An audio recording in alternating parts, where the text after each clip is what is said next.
अच्छा दोस्तों, अल्लाह ताला 1112 रेस्क्यू वालों की हिफाजत फरमाए। अल्लाह ताला इनके माल की, इनकी फैमिली की हिफाजत फरमाए। ये काम बड़ा मुश्किल है, कोई इजी काम नहीं, बल्कि दूर से खड़े लोग बातें करते हैं, लेकिन दरिया में छलांगे लगाकर किसी की लाश को तलाश करना, दरिया और लाश का कोई आपस में जोड़ नहीं। तो यहाँ दरिया में आकर लाश को तलाश करना कोई छोटा काम नहीं, बल्कि ये सिर्फ इंसानी जान बचाने के लिए नहीं, बल्कि जानवरों की भी फ़िक्र करते हैं। तो ये इदारा के साथ हमारी दुआएं हैं कि अल्लाह ताला इनकी हिफाजत फरमाए, अल्लाह ताला इनकी फ़ैमिली की हिफाजत फरमाए। बड़ी कुर्बानी वाला काम है, बड़ी मशक्क़त करते हैं ये लोग।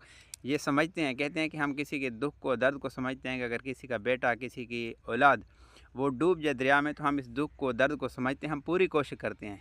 तो उस दिन भी मुझे एक रेस्क्यू वाला कह रहा था कि जो लाश होती है ना, ये ट्रैवल करती है। तो वाकई ये जो अभी हमारे इलाके में वाक़या हुआ, हाँ, ज़ुबैर का, तो देखें कि कम से कम 80 किलोमीटर लाश सफ़र करके तो वहाँ मिली है। तो उसकी बात बिल्कुल ठीक थी। बाकी हम बातें करते हैं, बातें ना करें, बल्कि इनके लिए दुआ करें, क्योंकि ये इदारा बड़ी कुर्बानी करता है, बड़ी मशक्क़त करता है। यकीन करो कि इनका हर काम मुश्किल होता है और फ़ौरन पहुँचते हैं, पूरी कोशिश करते हैं।